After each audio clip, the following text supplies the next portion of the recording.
Joining us now is Ojinika Ojiope, with stories trending around the world. Hello, Jinix. Hello, Original. How are you? Good morning, Dr. Abati. Good morning, Original Ayo. Good morning, Original Rufai. Show Akpa. Well, all right. Mischief is thy name. As always.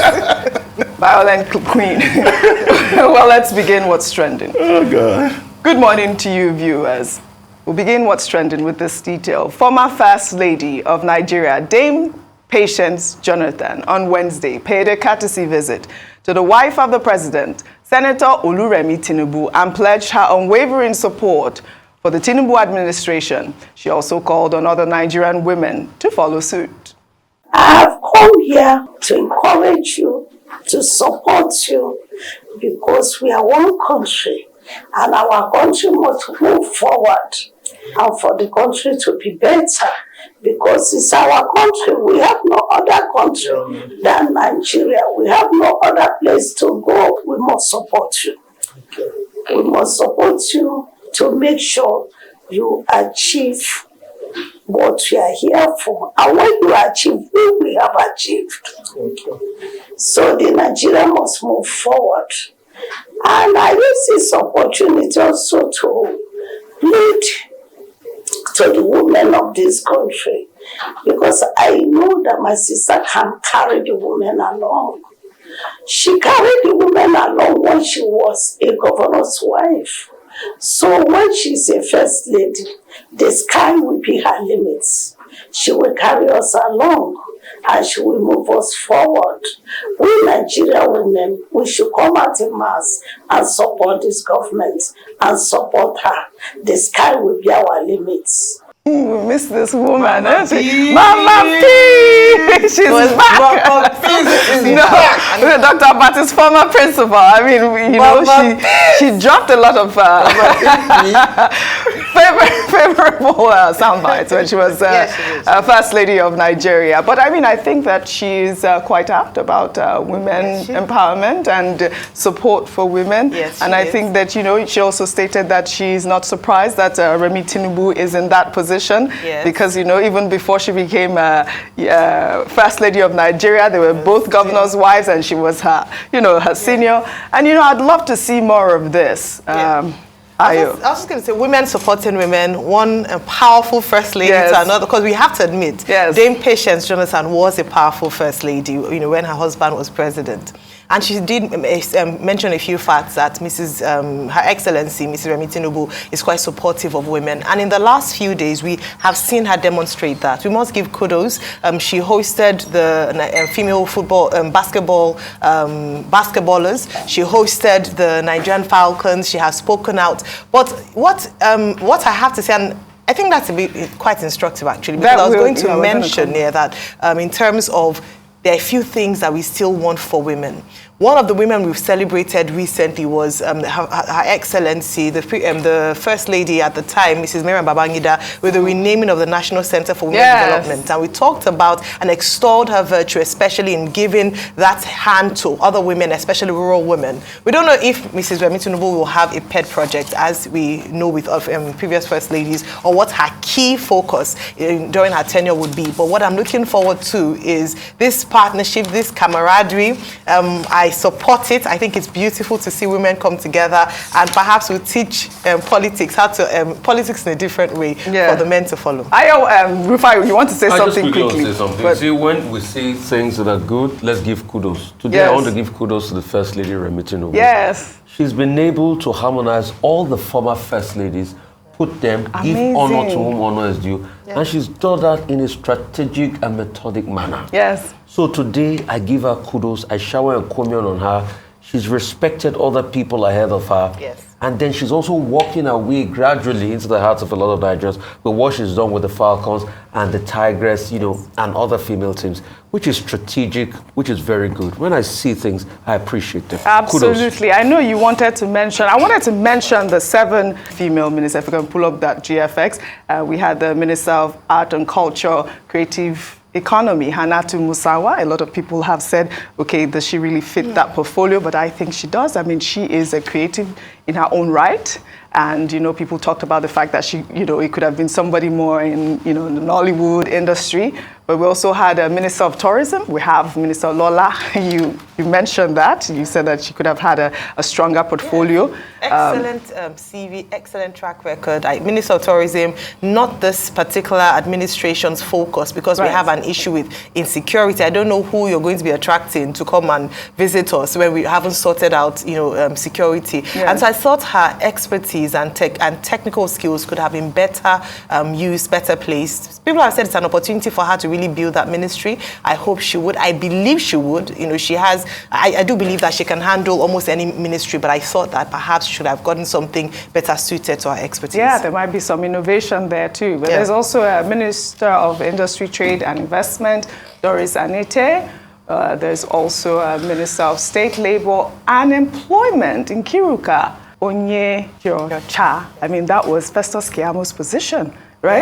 Yes, it was. Remember that we talked Minister of State. Yeah, she's Minister of State. Yeah, that is Festus Keyamo's position. And remember that Festus Keyamo had talked about, you know, scrapping out that Minister of State. There were a number of them. Yes, and we see it here. It didn't happen. We also see Minister of Women Affairs, Uju Kennedy, the dancing minister. The only female presidential candidate from the APC. From the APC. Minister. Then there's also Minister of Humanitarian Affairs and Poverty Aviation. We thought Better Edu would have been Minister of Health. Well, Minister of State for Health, because Professor Ali Pate is there. So we had looked at the fact that maybe, but to be fair, I do think, because she's the immediate past national women's leader of the APC.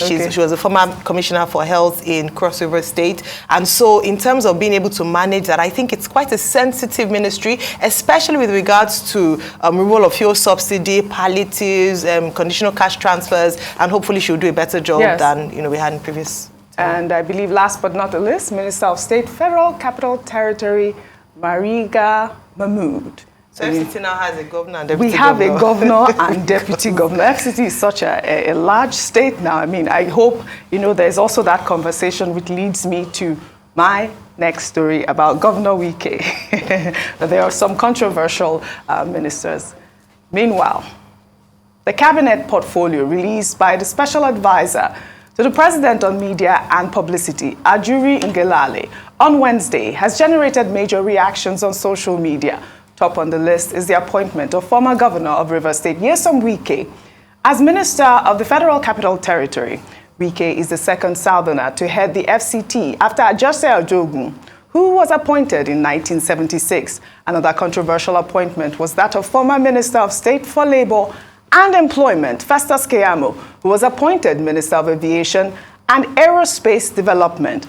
And finally, a surprise to many, Dele Alake, who was former spokesman to the President, now appointed as Minister of Solid Minerals Development. Well, let's take some reactions on X. This is from Daniel Rega. He says, Tinubu is appointing Festus Keyamo as Aviation Minister. With what qualification or experience, please? Many of the nominees aren't qualified for their positions, but that of Festus and Wike as FCT minister are laughable. Nepotism seems to be the new politics in Nigeria. What a shame. Another Twitter user there, New Nigeria, wrote, Dele Alake, Tinubu's right-hand man, going to the Ministry of Solid Minerals is the most interesting thing about the full list. I bet my money that the game here is coal. I mean, New Nigeria, I don't know if it's just coal. There's a lot of minerals that are out there. Dr. Abati, over to you. Okay, very quickly. Let's start with the ladies. we said it was a good thing when initially President Tinubu announced, you know, names of women ministers. And we thought you would be able to meet that target of 35% affirmative action. But what we have here is 19%, more or less, because the women were supposed to be about 8. Stella Okotete, our confirmation was without. We don't know whether she will scale through at the end of the day. But if you look at the distribution of the ministries. Now, yes, some people have said Hannatu Musawa is not a good fit for creative economy, right? Art and culture and creative economy. But look, a ministry is as strong as the president decides to Absolutely. make it. She's a lawyer. If she has the support of the president, there's a lot that she can do. And many of these ministers will be able to perform if you give them KPI, key performance indicators. We should emphasize that. It's not just about title. It's about what the key performance indicators are. And there's a lot that can be done in art and culture and, creative economy in terms of providing a more enabling environment for Nollywood. Under President Jonathan, that was a special focus area, and the government concentrated on art and culture, and we were able to make a lot of progress there. Particularly at that time, Nollywood contributed so much to GDP. Now, secondly, Lola Adeogun has been made Minister of Tourism. When we had Sam Amadi earlier on, he was saying he doesn't think tourism should be prioritized. But you have to start from somewhere. Yeah. There are tourism potentials in this country. It's just that they have not been properly harnessed. Yes, our background may be in technology, and all of that. But, who says she cannot surprise us? Now, Betta Edu, Minister of Humanitarian Affairs. The name of that ministry used to be Humanitarian Affairs and Social Development or something, or whatever. But now they have specifically focused on poverty alleviation. That's a major responsibility. Oh, yeah. And she's a Malabress. Another, come to think of it.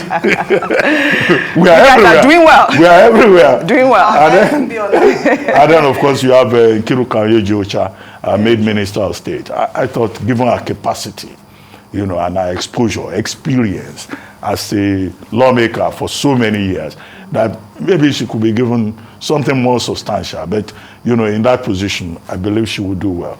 And then, of course, Women Affairs, who is in that, Uju Kennedy. Kennedy, I believe she will do well there. But we would like to see more women, female ministers. Yeah. Now, as for the others, Wike, Minister of the FCT. Well, it's a very strategic appointment, and I hope that people say why are they giving him Minister of the FCT?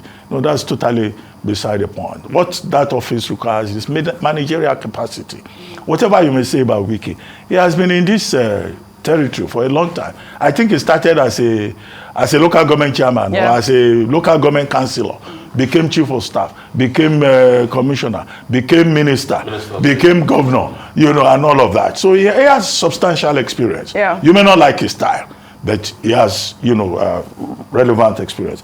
Festus Keyamo, Aviation Minister and Aerospace Development. That's another ministry, they changed the name.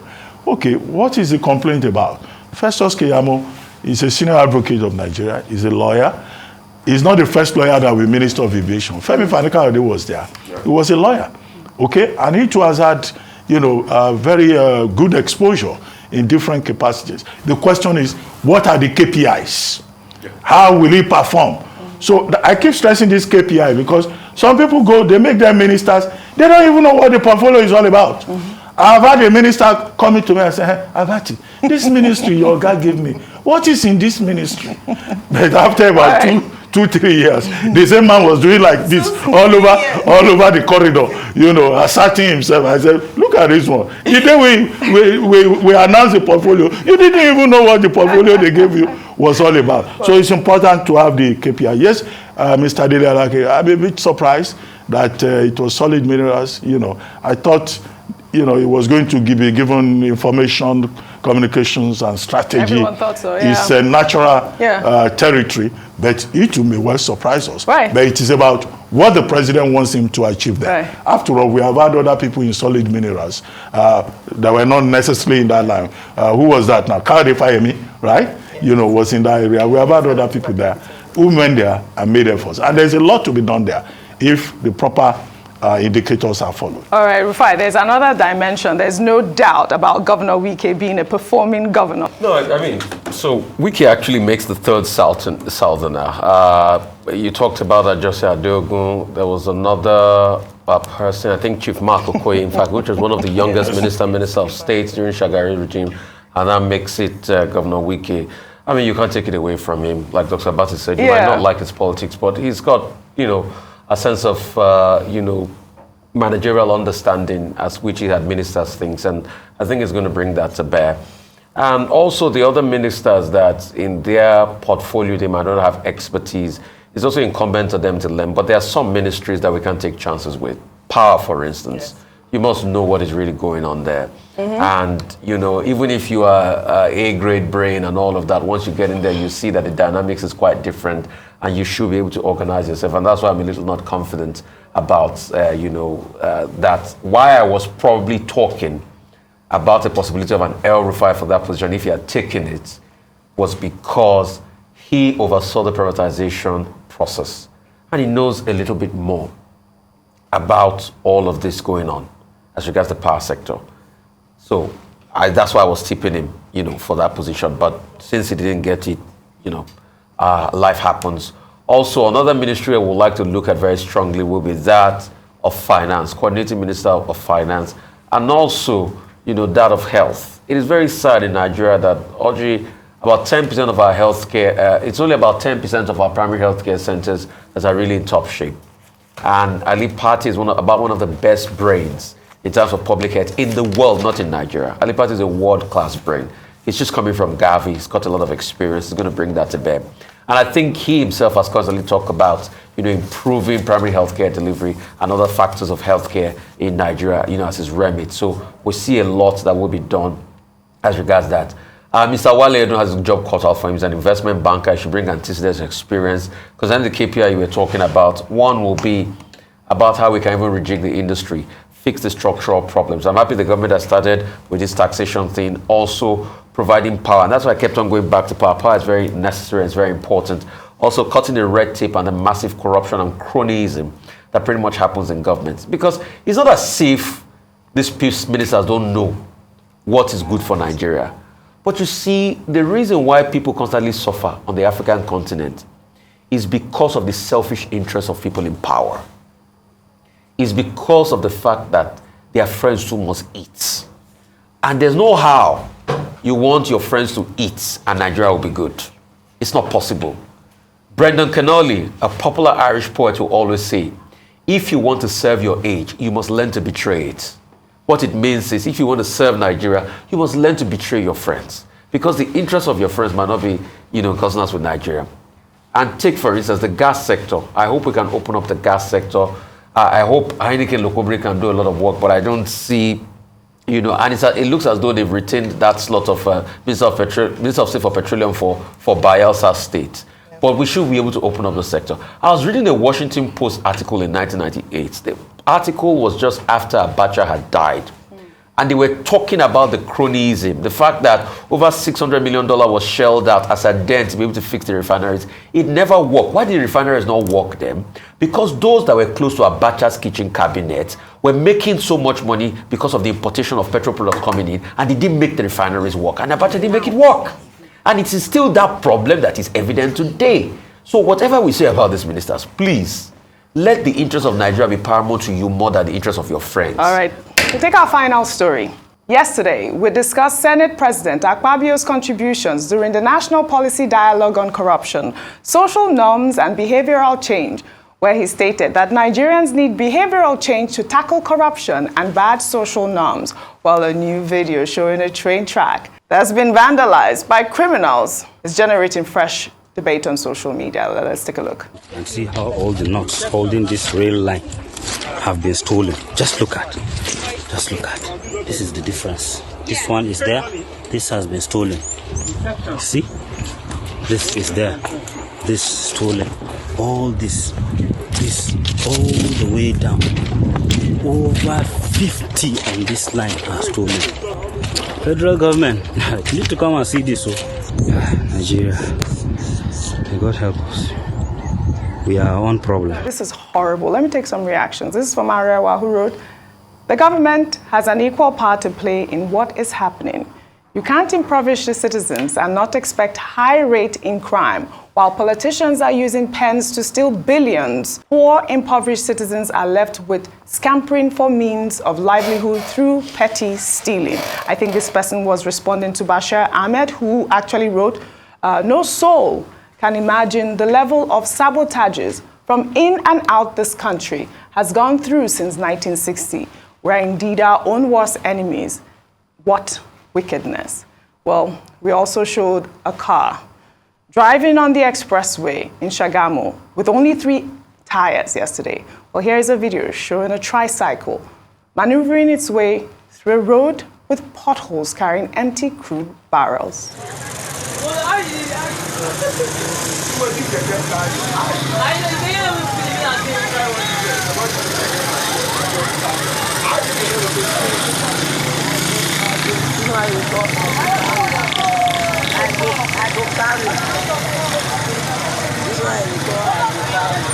This is the level of madness that goes on. But I don't support that tweet because of impoverishment and all of that. I don't support that. That's act right, act right. It's not because people are impoverished. Yes. Well, I'd like to thank you all for your great analysis on what's trending. That's all I have for you on what's trending today. I'll see you all tomorrow.